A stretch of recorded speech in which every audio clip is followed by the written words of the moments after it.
Sugeng enjang konco-konco, ketemu maneh karo aku, Cynthia Maeta Yuwana, ing podcast Ramong Kampus. Muga-muga kowe kabeh tansah sehat lan bungah ya. Dino iki, awak dhewe arep ngrembug kahanan mahasiswa jaman saiki sing jarene serba cepet lan kebak tantangan. Wis ana ning kene koncoku sing pinter diancek rebukan. Mbak Nisawa. Sugeng enjang, Mbak. Sugeng enjang Meta, matur nuwun wis diajak rawuh ing kene. Alhamdulillah kabarku apik lan isih semangat ngrampungke kewajiban kuliah. Wah, kudu semangat ya, Mbak. Yen awake dhewe gatekake, dadi mahasiswa saiki kuwi jebul ora gampang ya. Ora mau mikir nilai utawa IPK, nanging uga kudu mikir soft skill lan mental.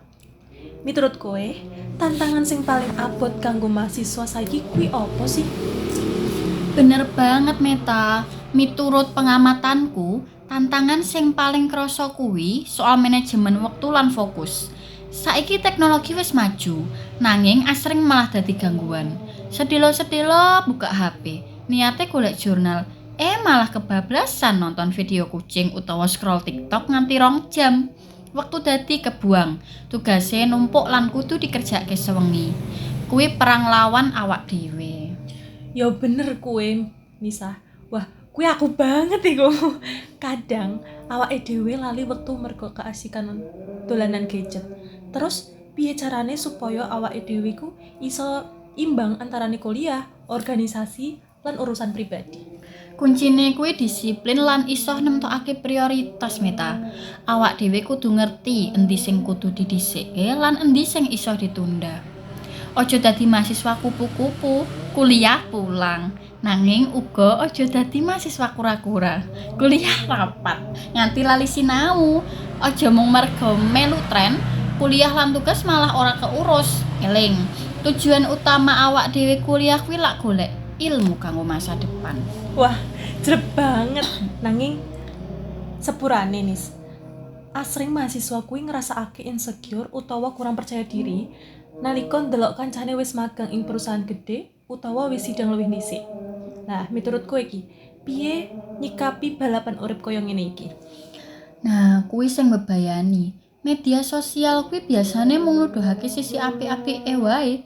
Awake dhewe banjur bandingke kondisi awake dhewe sing ruwet karo uripe wong liya sing katon mulus.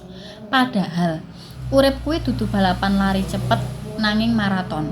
Saben wong duwe dalane dhewe-dhewe. Luwih apik fokus ning perkembangane diri dhewe. Sing penting usaha maksimal, hasile pasrahno marang Gusti. Prioritas lan kawicaksanan. Pancen bener. Dadi mahasiswa kuwi ora mung golek ijazah, nanging uga golek jati diri. Matur nuwun Mbak Nisawa, obrolane isine daging kabeh, ora ana sing mubazir. Sami-sami Meta, muga-muga kanca-kanca sing ngrungokake iso njupuk manfaat, tetep semangat.